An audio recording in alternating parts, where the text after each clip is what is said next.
Dulu, ia ditakuti di ring. Sekali pukul, lawan langsung tumbang.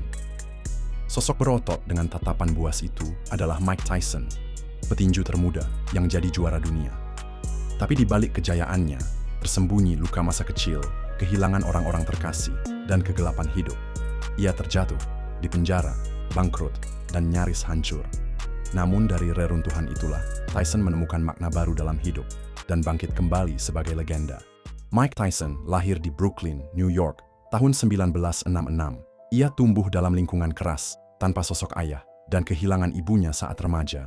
Pada usia 13 tahun, ia sudah ditangkap lebih dari 30 kali karena mencuri dan berkelahi.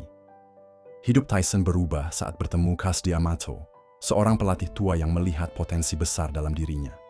Cus bukan hanya pelatih, tapi juga figur ayah. Ia mendidik Tyson dengan disiplin, teknik, dan harapan. Tyson memulai debut profesional pada 1985 dan langsung membuat dunia terkesima. Dengan tinggi 178 cm, ia tak seperti petinju kelas berat lain, tapi kekuatannya luar biasa. Di usia 20, ia jadi juara dunia termuda dalam sejarah kelas berat. Dalam 37 pertandingan pertamanya, 33 diantaranya berakhir KO. Dunia mengenalnya sebagai Iron Mike, brutal, cepat, agresif, dan tak terhentikan. Namun, di balik kejayaan, Tyson mulai tergelincir. Pada tahun 1992, Tyson menghadapi masa sulit dalam hidupnya saat ia dipenjara karena sebuah kasus hukum yang kontroversial. Meski terus membantah tuduhan itu, ia tetap dijatuhi hukuman dan menjalani 3 tahun di penjara. Dan di dalam penjara itulah titik balik hidup Mike Tyson terjadi. Di balik jeruji, Tyson menghadapi sunyi dan kesendirian yang tak pernah ia rasakan sebelumnya. Ia mulai merenung. Ia membaca banyak buku, termasuk buku-buku agama. Dalam pencariannya, Tyson mulai mengenal Islam. Dan dari sinilah awal perjalanannya sebagai seorang mualaf. Tyson mengucapkan 2 kalimat syahadat saat menjalani hukuman. Ia mengambil nama Islam, Malik Abdul Aziz. Bagi Tyson, Islam adalah jalan ketenangan. Sebuah pegangan spiritual yang menyejukkan jiwanya yang selama ini penuh amarah. Setelah keluar dari penjara, Tyson tak langsung menjadi pribadi yang sempurna. Ia masih jatuh bangun. Tapi satu hal yang terus melekat padanya adalah keyakinannya pada Islam. Dalam berbagai wawancara, Tyson mengaku bahwa Islam membantunya menjadi pribadi yang lebih tenang dan sadar akan tujuan hidup. Islam telah menyelamatkan saya dari kehancuran, katanya suatu kali.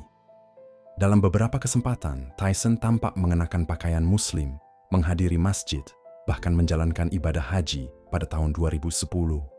Ia terlihat meneteskan air mata di depan Ka'bah, sebuah momen yang menyentuh jutaan orang di seluruh dunia.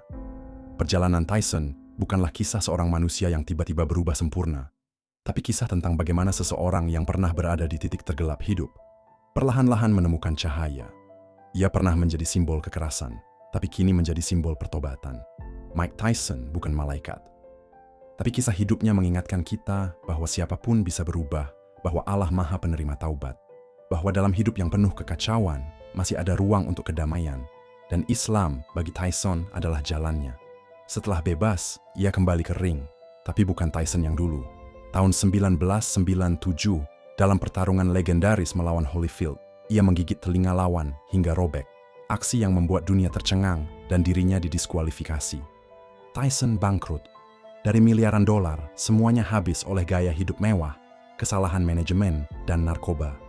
Ia kehilangan arah hidup, kecanduan, dan terpuruk. Namun perlahan, ia bangkit.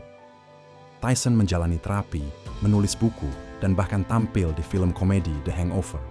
Dalam wawancaranya, ia berkata, "Saya dulu monster, tapi sekarang saya hanya pria yang belajar mencintai dirinya sendiri."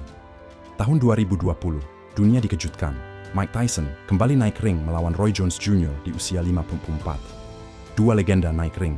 Tyson tampil mengejutkan, cepat, kuat, dan masih buas.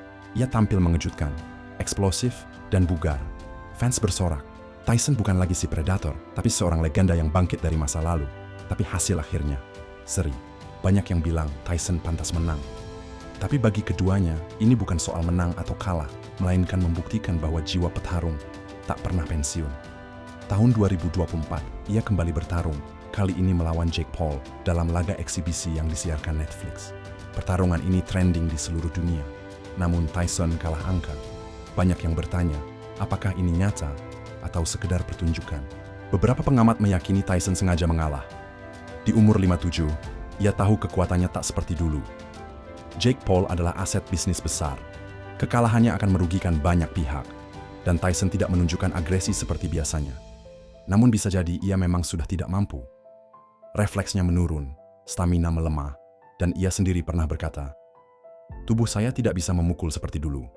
Namun, kekalahan itu tak menghapus statusnya sebagai legenda. Pukulan Tyson bukan sekadar kuat, itu adalah mitos hidup. Daya pukulannya pernah diukur, 1.800 PSI, setara ditabrak mobil kecil. Ia bisa KO lawan dalam hitungan detik. Marvis Frazier tumbang dalam 30 detik. Dalam laga amatir, Tyson bisa KO dalam 8 detik. Teknik pick abu yang diajarkan Cus D'Amato membuat Tyson jadi monster. Gerakan cepat, serangan tak terduga, dan kekuatan luar biasa. Banyak lawan tak pernah bertarung lagi setelah menghadapi Tyson. Trauma, gegar otak, retina rusak, rahang bergeser. Itulah warisan pukulannya. Tyson bangun jam 4 pagi, lari 5 km. Lalu latihan pukulan, sparring, dan latihan fisik ekstrim. 500 push-up, 500 sit-up, shrugs berat, neck bridges, dan lain-lain. Setiap hari, bahkan saat demam. Pola makannya sederhana, tapi brutal. Protein, karbohidrat berat, tanpa junk food. Semua dikontrol pelatihnya. Comeback di usia 54 pun tidak main-main. Ia jalani high EIT, High Intensity Interval Training, adalah metode latihan yang menggabungkan periode latihan intensitas tinggi, seperti sprint, pukulan cepat, atau latihan kekuatan, dengan periode istirahat atau latihan ringan secara bergantian. Contohnya, 30 detik shadow boxing secepat mungkin, diikuti 30 detik istirahat atau gerakan ringan, diulang selama 15-30 menit. Latihan ini membakar lemak, meningkatkan daya tahan, dan efisien waktu. Itulah kenapa Mike Tyson memilihnya saat comeback di usia 54. Cocok juga untuk menjaga kebugaran walau usia tak lagi muda. Ia juga menjalani diet nabati dan shadow boxing keras. Gaya latihannya berubah, tapi mentalitasnya tetap sama. Disiplin gila. Mike Tyson bukan fans sekadar petinju. Ia adalah simbol dari kekuatan, kehancuran, dan penebusan. Ia pernah jatuh berkali-kali, tapi ia selalu bangkit. Dari anak jalanan, jadi juara dunia. Dari penjara, kembali ke ring. Dari monster, jadi manusia yang utuh. Hidup itu tentang bertahan. Jika kamu bisa jatuh dan bangkit, kamu sudah juara. Mike Tyson. Mike Tyson bukan manusia sempurna. Ia jatuh, ia gagal, ia hancur. Tapi dari puing-puing hidupnya, ia bangkit. Dengan luka, dengan kesalahan, dan dengan keberanian untuk berubah. Ia menunjukkan bahwa kekuatan sejati bukan terletak pada otot atau pukulan, tapi pada kemampuan untuk menghadapi diri sendiri dan tidak menyerah. Dulu ia ditakuti, kini ia dihormati. Dulu ia menghancurkan, kini ia membangun. Dan bagi siapapun yang sedang terjatuh dalam hidup, ingatlah Tyson. Karena jika seorang monster pun bisa menemukan damai, maka siapapun bisa. Legenda bukan tentang tak terkalahkan. Legenda adalah tentang bangkit, bahkan saat semua mengira kau sudah selesai. Semoga kisah ini dapat memotivasi kita untuk jauh lebih kuat menghadapi proses dalam menuju keberhasilan. Percayalah, kesuksesan itu tidak lahir begitu saja. Ada harga yang dibayar mahal, yaitu mental untuk terus berjuang.